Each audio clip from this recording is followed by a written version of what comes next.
What's going on, everybody? Eric in the front for this one, Perry there in the back. So we just got out of seeing Vortex, which is a film that's written and directed by Gaspar Noe. And we would have gotten this review out last week, but Georgia was literally the only state in all of America that did not get a Vortex release. Don't ask me why, that's just the way it was. I mean, fucking Kansas got a fucking Vortex release. I don't know what happened there, but luckily there was an art theater playing it this weekend, so we went to go see it as soon as we could. This was in my top 5 most anticipated films of this year. I don't know about you guys. Oh, easily. Anytime Gaspar Noe comes with something, it's up there. It's really up there. After watching it, yeah, I mean, it is a pretty devastating movie. But you know, a lot of people have said this already about the film, but I think they're all correct. This is certainly the most subtle and subdued approach to filmmaking that I've seen from Gaspar Noe yet. Even though it is subdued, it still is somehow able to bring that kind of like veracity that you would want out of a Gaspar Noe film. Like, it really packs a punch, even without all the flashiness and all of that kind of chaotic energy that a lot of people really love from Gaspar Noe. Again, it still delivers such a gut punch.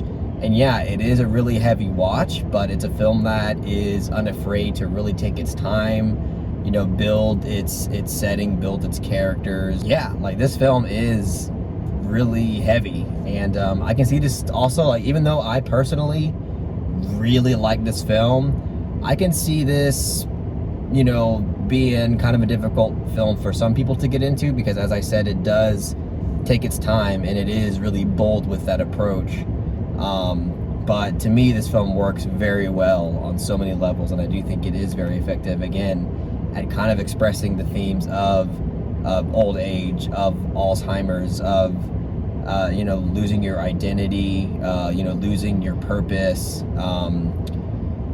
being detached from your loved one, even at, you know, during the end times of your life. You know, that goes hand in hand with loneliness and family, and of course death. That's always tackled in almost pretty much every single Gaspar Noe film. But it's really explored.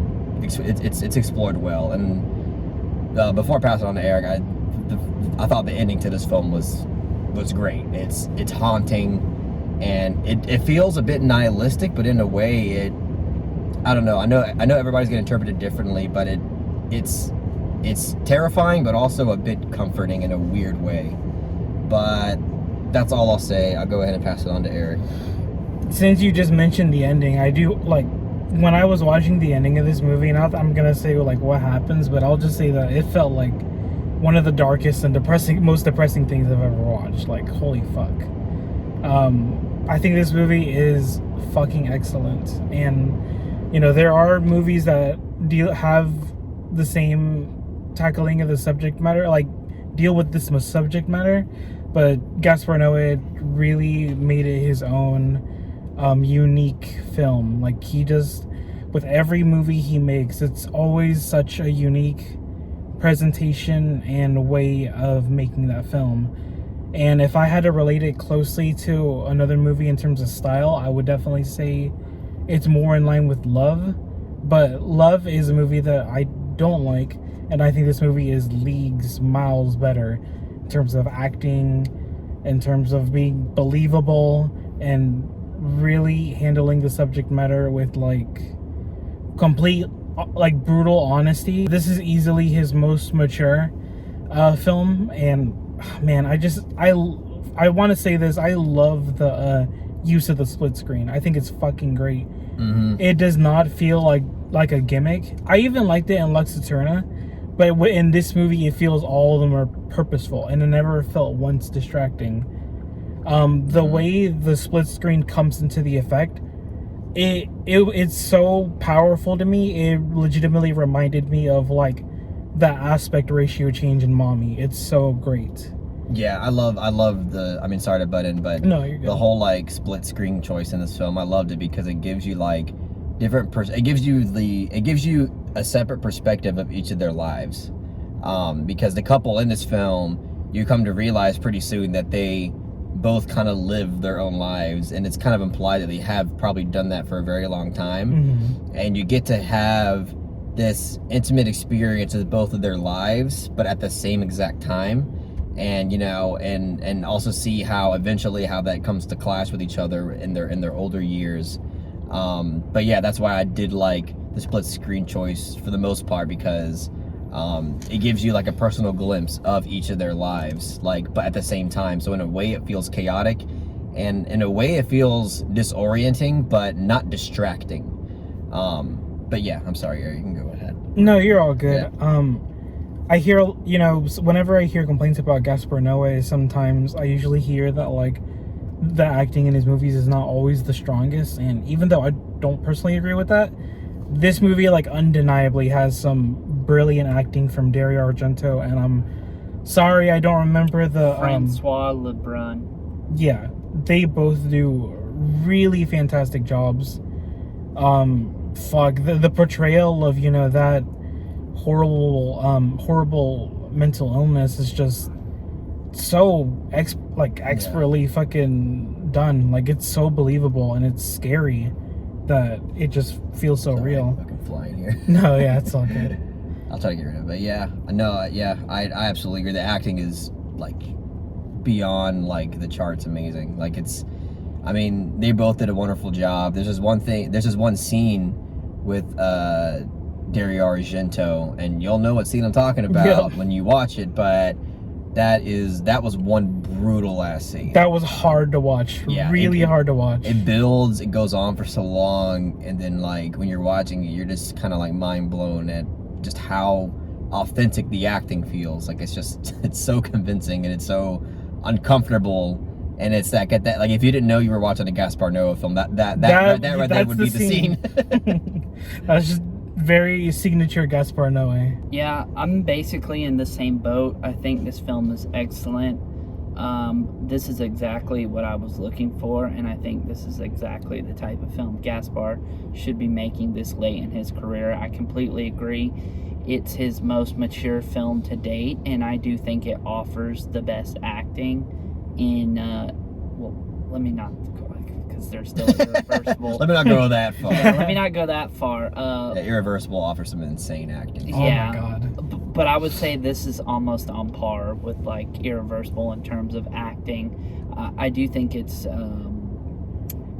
it's crazy because he set the bar so high, and he hasn't made that many films. So in terms of where I would rank it, I would say Irreversible is his best film, and then I would put Climax right underneath it, and then I would probably do Enter the Void, and then I would go Vortex, then Lux Eterna, then I Stand Alone. And of course, I haven't seen Love, and I probably never will. I have the same ranking as Perry. Just put Love under I Stand Alone, and that's my ranking. Yeah, so that's where I would rank a Vortex.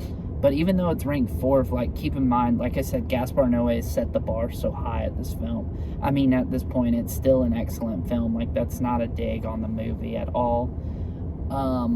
This movie just grabs you by the heartstrings by the very beginning and just doesn't let go, and it just keeps tugging away and keep like poking the, like, not, I don't want to say like, it's not Gaspar like going out of his way to provoke the audience like many people like in other films, maybe you could argue. Yeah, maybe you could argue, but I feel like this was just something that was very personal towards this was something a very personal film for Gaspar to make, you know, because he is getting older and he is starting to face his own mortality, and you can really see that translate into the film. Yeah, he made this film after he was hospitalized, if I'm not mistaken. Yeah, yes, you are correct. I was about to bring that up. Yeah, this film overall has such a mundane attitude.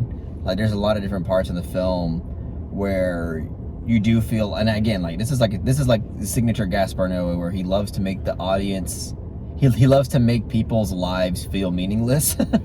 And this film, I feel like, does that pretty well, you know, especially like in the second half of the film, where it really starts to kind of like get into the meat, and and especially like with the ending of the film, kind of sends that point home in a certain way. But it's weird because like this film is frightening, it is emotional, and it's a heavy watch. And yeah, in a way, as I said, it does have this kind of like mundane feeling that makes people's lives feel like, you know, rather meaningless. But at the same time, it's dealt with such finesse, and it's expressed in a way that for me felt oddly comforting. And I think the reason why that is because in a weird way I feel like this film expresses that this is something that, like, you know, in terms of death, is something that like we all as human beings are going to share together. You know, this is something that we're all going to be having to deal with. We are all going to end up, you know, all of our belongings and all of our memories and all of our, you know, past memories and objects, you know, whether like in this film a lot of it has to do with Argento's character's like book collection and all the things that he had. But then like with time, as it passes, you know, all that stuff kind of just goes away in a way. Especially if you have a small family, no one's really there to kind of carry it on. It's just done. Even though that is frightening, in a way, it's not like anybody can escape it. It's absolutely inevitable. It is what it is. Yeah. Everything we are or everything we will be destroyed by the enormity of time. Yeah. Another theme in Irreversible, by the way. Yeah. I would say this is probably, I mean, I've only seen like probably 12 or 13 movies this year so far, but this would probably be my second favorite film of the year so far. I think the only film that I would put above this is still Everything Everywhere All at Once, but it is very close in terms of like, I think in terms of quality, in terms of how much I enjoy both films. I never thought I would put, I mean, I was shocked because I was shocked that this film topped The Northman, even though that was only my number 2. I thought it was going to be really tough for, a film to, even be the runner-up for like my favorite film of the year. I mean, I am a little shocked that you're putting this above Northman. I have to. Like, I just can't. Like, I know it seems like, oh, you just watched the movie, you're coming off like, a recency bias. Yeah. But it's like, no, I do think this is objectively a better film than The Northman. It really is just so expertly crafted. Like, I mean, Climax and this movie are just night and day different movies, but Climax, you can tell there's so much talent behind that fucking camera and the direction. And like this movie, the same thing. It's just very different approach, very much more subtle, much more scaled back. But like, man, I love the camera in this movie, just like in all of his movies. I love the color palette. I love the way Gaspar Noe films his actors like from the back and just let them roam around and do their daily shit. Like I love it. I love the fact he locks the camera down, because with Climax there's not really many moments where he like locks the camera down and just has a still shot. But in this film it's like he just locks the camera down, relies on the framing, composition, and of course the brilliant acting. He really puts faith in his script and his actors in this movie, as opposed to I have to have really kinetic, crazy, flashy camera movements, flashy camera work, which I love, by the way. Well, yeah, I mean, I love that stuff too. But it's nice for Gaspar to show, hey, I'm not a one-trick pony. I was just about to say the exact same thing. Extreme rape and violence in my movies to really reach and shock an audience. I can make a down-to-earth, matter-of-fact, brutally honest as hell film and still reach audiences and still make something with artistic merit. Yeah, because people view him as more like a sensational filmmaker. A provocateur. Yeah. Which I think is kind of an unfair rap, in my opinion. Yeah, I mean, I think that he is a sensational director and everything, but it's not without like its substance, and it's not without just like incredible craft as well. Yeah, I love that this is his movie where he can just throw it and a lot of his critics face and say, hey, I'm not just some fucking one-trick pony who's just a shock director. I can make something very personal to me, very like in line with what I believe in, and just portray like a brutal, honest reality, but not just make it shocking. It's great filmmaking. It's amazing. I don't know. It's just amazingly done. But not that there are not shocking moments in this film, because there is. We said, some really brutally disturbing stuff, but not in the typical wheelhouse of Gaspar Noe. Which brings you to the point, like, I think again, I want everybody watching this to come away with the fact that this film, I think the strongest point of it, in my opinion, is just how authentic it feels. Which makes those like more like brutal moments feel like it feels more impactful, because like it's not that like flashy with it or anything, but when they happen, you feel every ounce of it, because like the world that's built and the characters that are, you know, established, you know, through the camera work and just through the style overall, it just feels so incredibly authentic.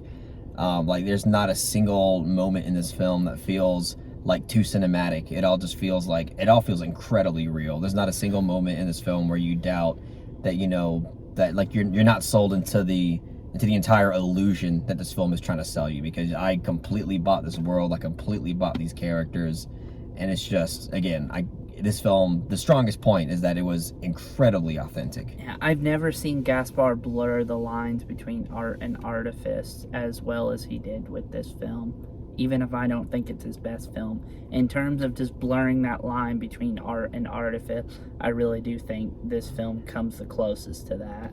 Yeah, and that's why, like, I didn't mind, like, you know, what a lot of people would complain about. I think it's like the slower moments of the film, you know, how long it was or whatever, because to me, like, that made it feel a lot more authentic. Yeah, I can see a lot of typical like run-of-the-mill Gaspar fans like being disappointed with this film because it's so like different from what he's done up to this point. And I will have to say that we did have people that were like sighing in the movie. I had one guy that was sitting next to me who walked out around the hour mark in the movie.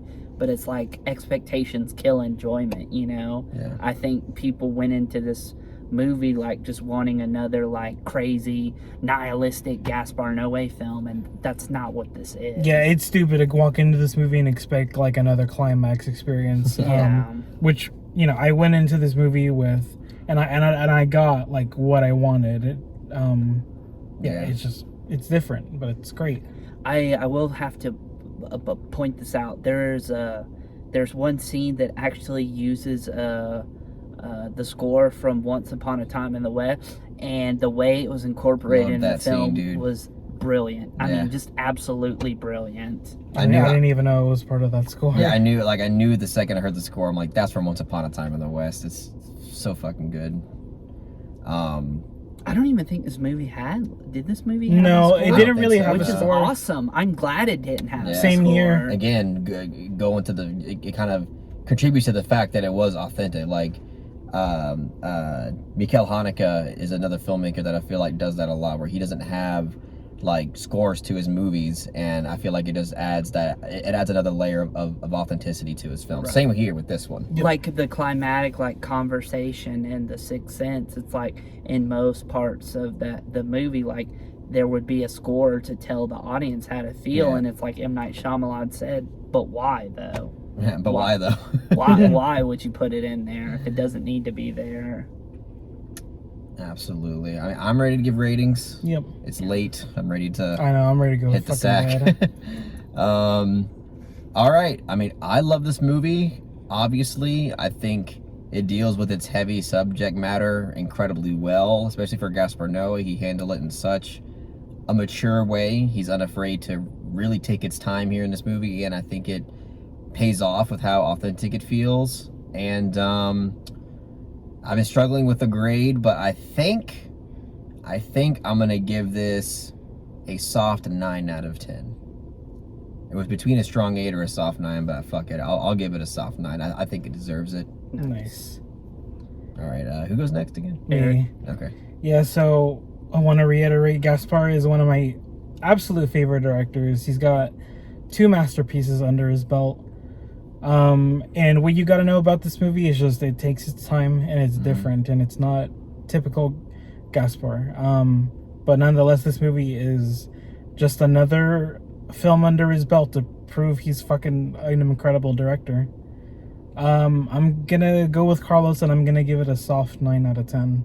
Hell yeah. I still have The Northman as my number 2, and I have Everything Everywhere as my number 1. Interesting.